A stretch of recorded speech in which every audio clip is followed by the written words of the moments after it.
I was talking to a friend the other day who is the ultimate prime loyalist. I mean, for years, he's viewed his subscription not just as a service, but as this kind of digital sanctuary. A safe space almost. Exactly. A quiet corner of the internet where all that relentless noise of advertising, it didn't exist. He'd sit down on a Friday night, the soft blue glow of the interface reflecting in his glasses, and there was this palpable sense of satisfaction. Right. To him, he hadn't just bought access to movies, he'd bought a peace of mind. But then the atmosphere changed. He told me about the night he hit play on a film he'd been looking forward to, only to be greeted by this loud, jarring commercial for car insurance. Ugh, the invasion. And his expression as he recounted this, it wasn't just annoyance. It was a look of genuine, clinical confusion. It was as if he'd walked into his own living room to find a stranger had just installed a billboard over his fireplace. The deal had changed without his consent. The deal he'd signed, the quiet ad-free experience he'd paid for up front, had been unilaterally rewritten while he was sleeping. So he goes to fix it, and he finds the solution is even more cynical.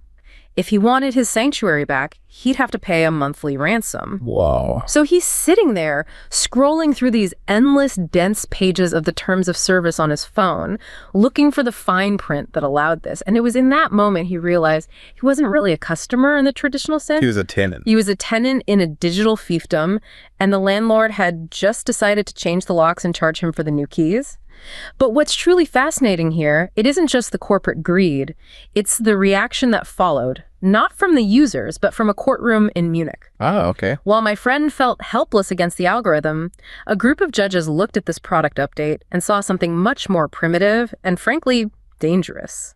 They saw a contractual stress test that threatened the very foundation of how we agree on anything. So it's a much bigger question. It raises a question that goes far beyond your streaming queue.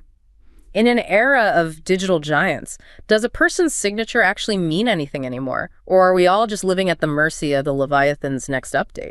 That narrative, the story of this broken digital contract, it just perfectly captures the structural erosion of the digital social contract. Right. That feeling of clinical confusion you described, that's the moment that individual autonomy crashes headlong into massive, unaccountable corporate power. And that's what we're diving into today. Exactly. Our objective today is to take that very personal experience and use it as a lens to unpack three fundamental fronts where these powerful digital corporations are challenging our established concepts of ownership, of economic power, and the stability of the legal system itself. This is way beyond just consumer annoyance then. Oh, absolutely. Yeah. We're examining how unilaterally modified terms of service, new profit models, and algorithmic governance represent a potential transition towards something some scholars are actually calling corporate neo-feudalism. Neo-feudalism, that's a heavy term. It is, because it suggests we're undermining the entire classical foundation of private property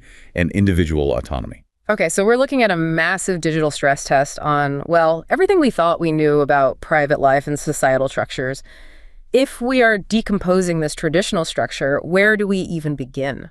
We have to start with the core crisis that your friend experienced.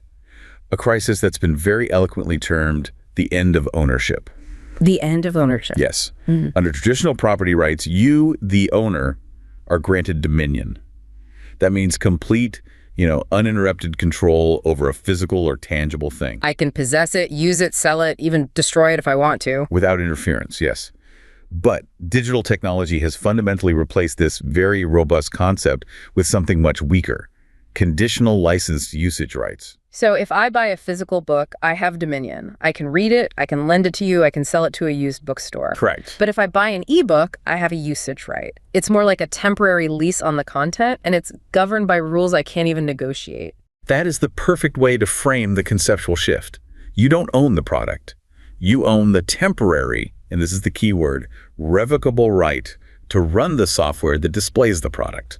According to terms set by the supplier. And critically, as your friend's story highlighted, those rules can be changed while you sleep.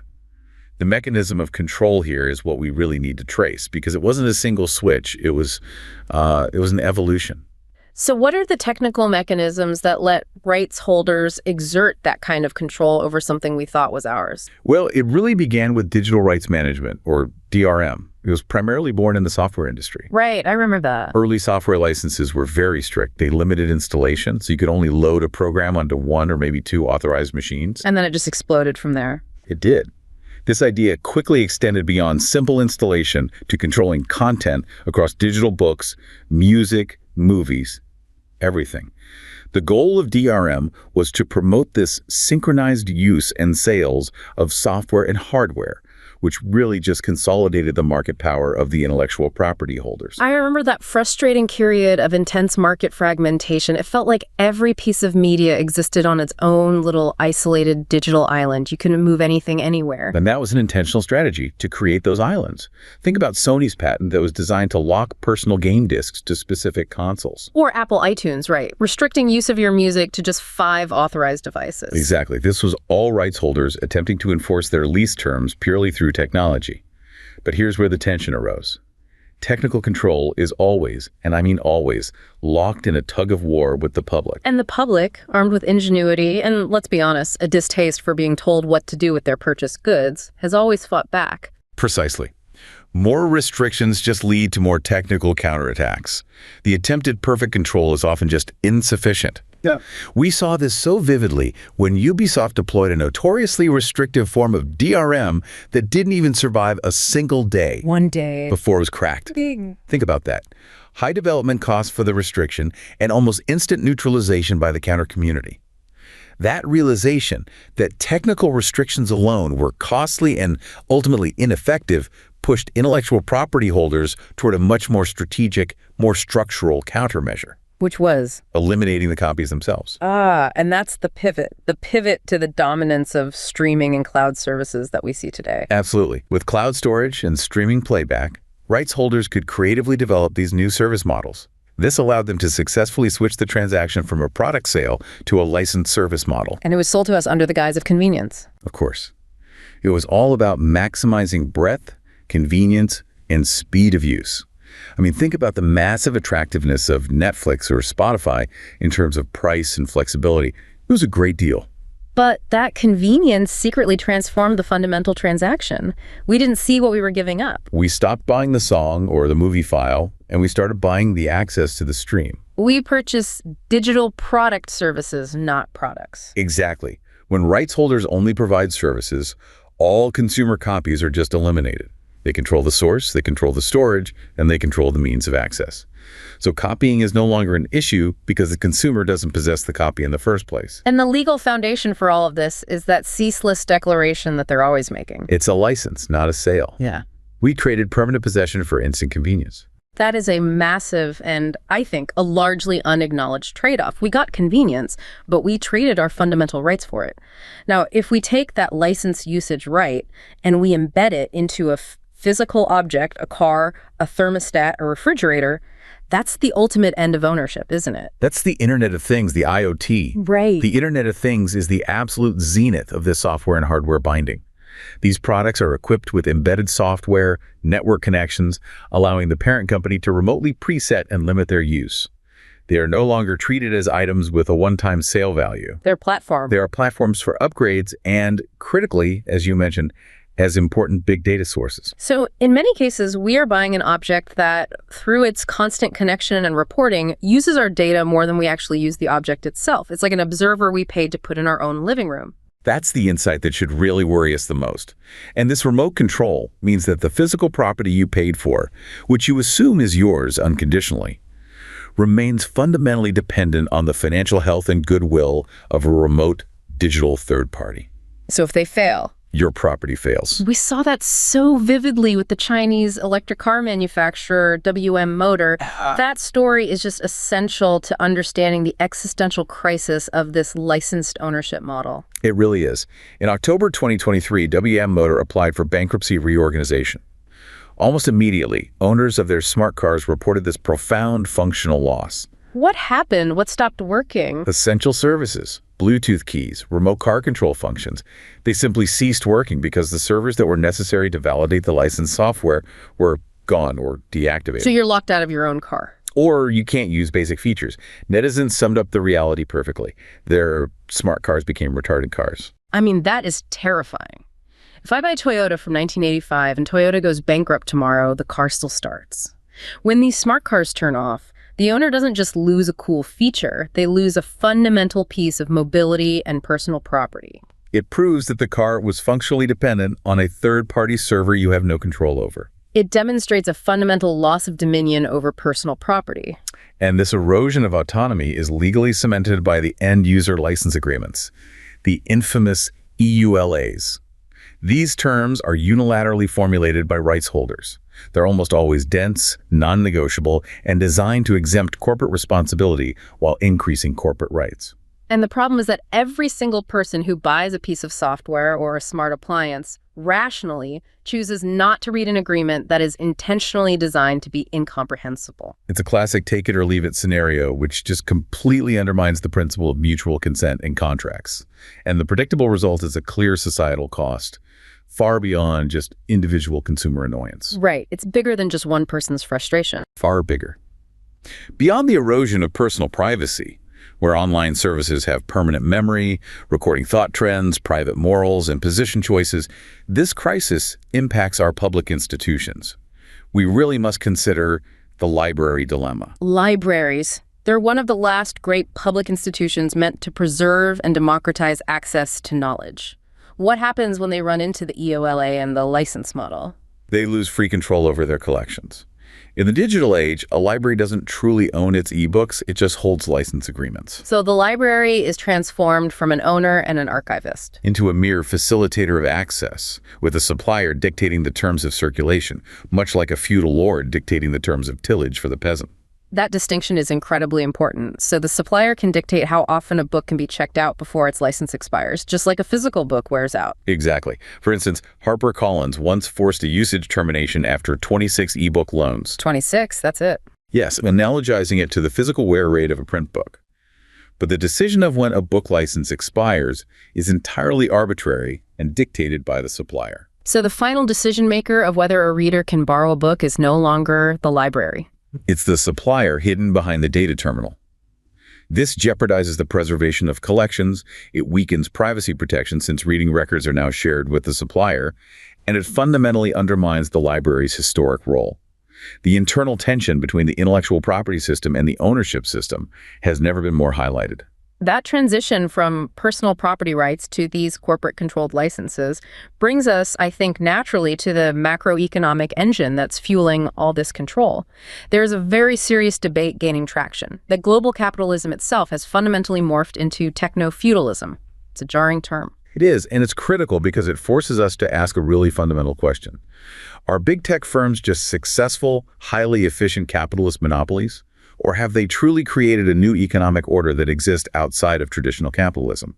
And proponents of that techno-feudal argument, they're often led by figures like the economist Yanis Varoufakis, right? That's right. They argue that accumulation itself has changed. And what is that change? The distinction between profit and rent is key here, and it's something I think the listener needs to be really clear on. Okay, so the argument is that the engine has shifted from profits to rents. In classical political economy, profit is surplus value creation through exploitation. You invest capital, you employ labor, and you produce something new, generating a surplus. Right. You make something. You make something.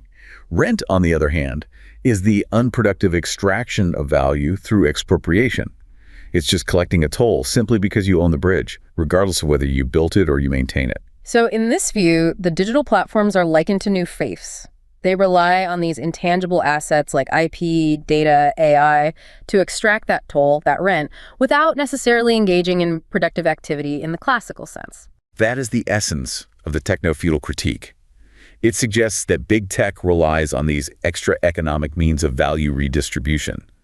And this evokes the image of an economically stagnant, passive, rentier past. But that's where the counterargument comes in. Exactly.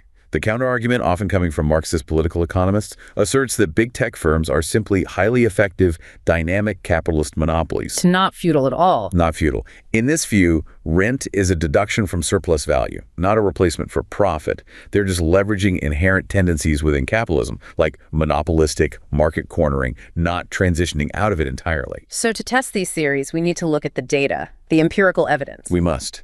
we have to look at the financial statements of the 5 major U.S. ICT firms: Alphabet, Amazon, Apple, Meta, and Microsoft. Since the 2008 financial crisis, their growth has been, well, spectacular. How spectacular. Their cumulative sales in 2023 were more than 11 times higher than in 2008, and their average profit rate in 2023 was a staggering 19.39%. 19%, that's incredible. That kind of profitability certainly suggests they are uniquely effective at value capture. So let's break down how they generate that income. What percentage is profit from production and what percentage is rent from control? The revenue streams vary, but the aggregate trends show a proportional increase in these classic rentier incomes, specifically from advertising and from cloud computing. Let's start with advertising. Alphabet, Meta. That's often called the quintessential form of rent extraction in the digital economy. It is, because the commodity being traded isn't just the raw data itself, it's the tailored advertising spaces that are created by processing that data and segmenting the users. Right, so their monopolistic control over these massive data holdings creates an artificial scarcity. They own the most valuable real estate on the internet. Turning advertising spaces into rent-bearing assets. Alphabet and Meta form a digital ad duopoly, and they accounted for over 25% of aggregate big tech revenues by the end of 2023. This is pure toll collection on traffic they control. And then you have cloud computing. Amazon Web Services and Microsoft Azure, which is built on leasing massive physical infrastructure. That's a significant and rising source of income. It reached 13.1% of big tech revenue by 2023, up from virtually nothing a decade earlier. This is also rentier income. It's a payment for accessing a critical, monopolistically controlled resource. Yes, massive physical computing power. But here is the major challenge to the pure Technofudalism hypothesis. This idea that they are passive extractors. The passive rentier myth. When you think of a feudal lord, you think of someone just sitting in their castle grounds, extracting value from others' labor, but not really innovating or investing much themselves. But these companies are clearly not passive. No, they're profoundly active. Their expenditure patterns completely challenge the notion that they are economically stagnant or avoiding productive activity. Firstly, just look at research and development, R&D. How much are they spending? Big tech allocates significantly higher proportional amounts to R&D. We're talking from 7.4% to 13.8% of revenue compared to the 2.2% average for comparable large non-tech corporations. So they are spending huge sums of money on innovation AI, quantum computing, new interfaces. Why are they doing that if they're just rentiers? They're spending heavily to maintain their digital enclosures. This focus on cutting-edge technologies like AI and the cloud is absolutely essential to safeguard their long-term monopoly positions. So it's a highly active capitalist strategy of preemptive innovation. Designed to keep the competition perpetually behind. They're actively innovating to make their rent collection methods more secure and more automated. So the R&D is ultimately a defensive expenditure. It's securing their market position and therefore their ability to keep extracting rent. Precisely. And secondly, look at their capital expenditures, or CapEx. This is massive spending on tangible physical infrastructure. What kind of infrastructure? New submarine cables, data centers the size of small cities, high-performance processors. Amazon, Alphabet, and Meta emerged as the leading global corporate CapEx spenders in 2023. They're surpassing traditional industrial giants like Exxon or General Motors. They are literally building the physical foundation of the global digital economy at a scale we haven't seen since the great industrial build-out of the 19th century. That just blows up the idea that they're purely focused on intangible assets. And the asset data confirms this. Big tech's total assets reached nearly $2 trillion by 2023.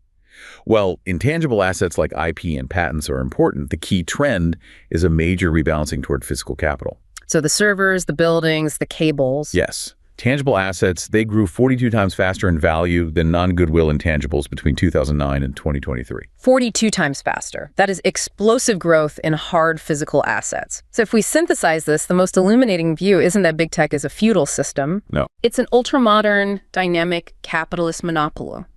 It's strategically balancing intense innovation and productive investment in infrastructure with market consolidation and extra economic rent extraction. That's the critical takeaway. It operates under active strategies of rentiership, the predatory tendencies, the market cornering, the reliance on rent. These are inherent tendencies of advanced capitalism, just accelerated and supercharged by technology. So it's not a sign of capitalism's demise and reversion to some stagnant feudal state. Not at all. They're using legal and technical frameworks to maximize extraction, but they are working incredibly hard to maintain those advantages. That phrase, working incredibly hard to maintain their advantage, that brings us perfectly to the third front of this stress test. The concentration of power and status among the human elite who run these massive structures. We need to look at the social caste system that produces the super wealthy, hyper-industrious people who staff these corporations.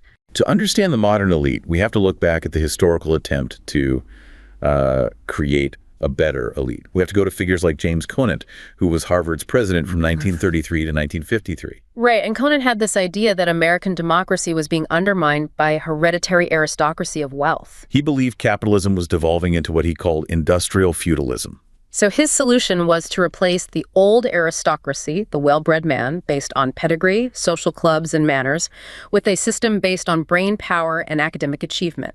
He wanted a meritocracy. The intention was explicitly anti-feudal and, democratizing.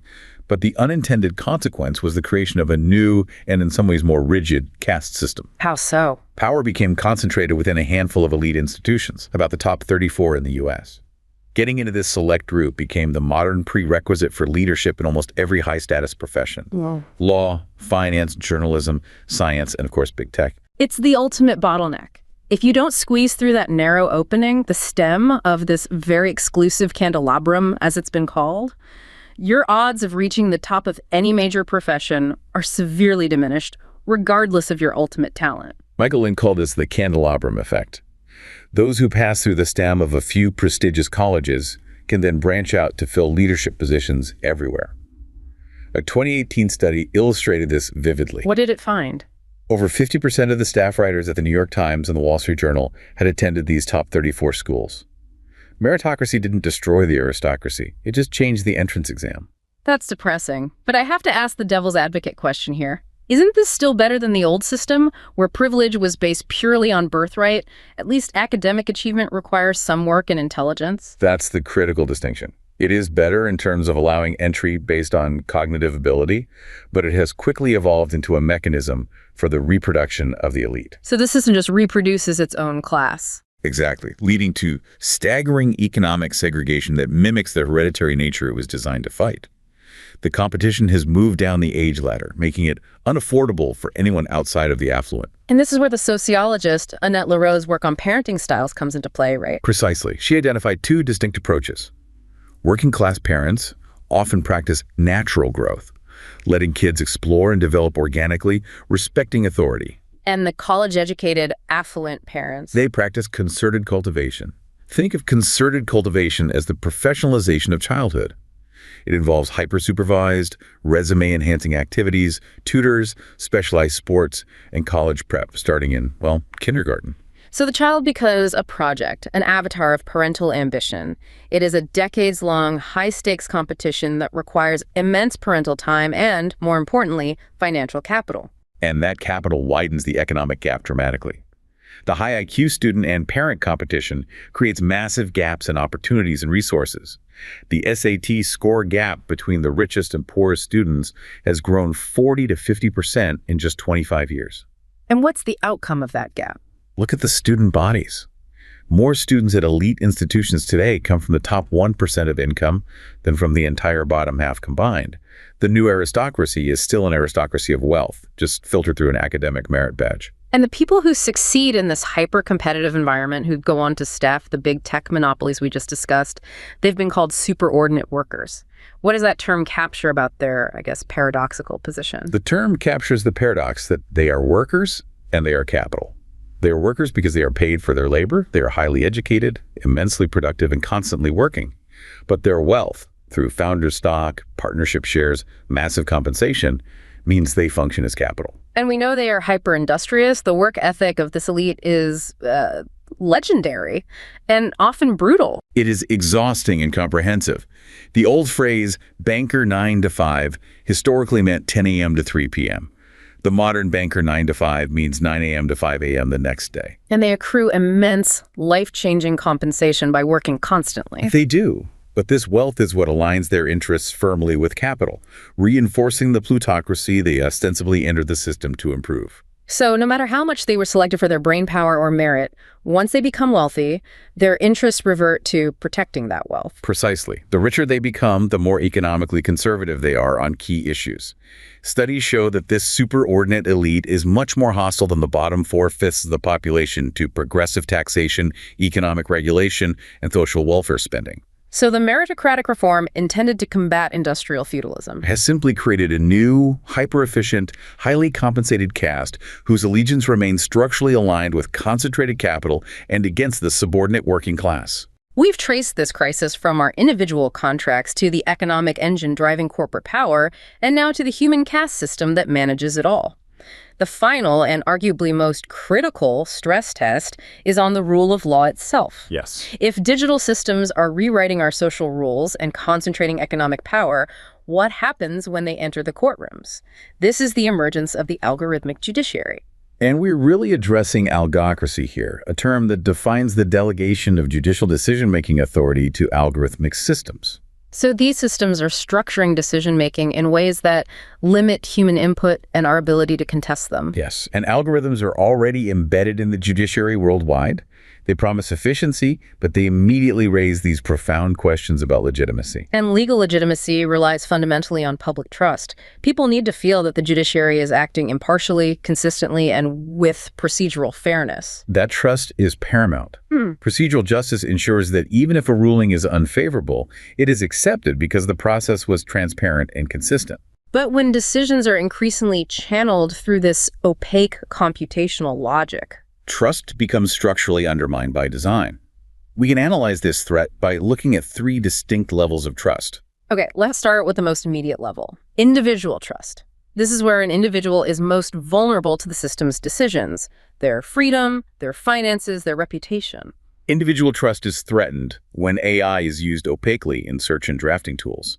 The vulnerability is pronounced when the algorithm is treated as an authoritative source rather than just a mere tool. And we saw this exposed vividly with the judge in Colombia, right? The one who used ChatGPT. Yes, he incorporated responses generated by ChatGPT directly into a ruling concerning a minor's health insurance claim.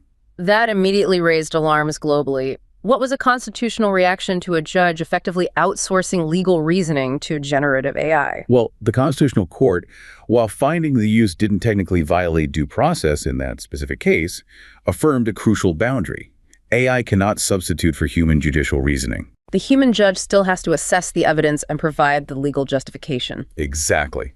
The risk here is that a lack of clarity about AI's role, coupled with opaque systems like those found in some preliminary legal tools in the Netherlands, fosters suspicion and disengagement from the legal process. If the individual cannot understand the basis for the ruling, trust collapses. So on the individual level, the system needs to maintain deliberative transparency, not just technical efficiency. Okay, moving up, let's look at institutional trust, the judiciary's capacity to deliver impartial decisions. Institutional trust is based on consistency and procedural regularity.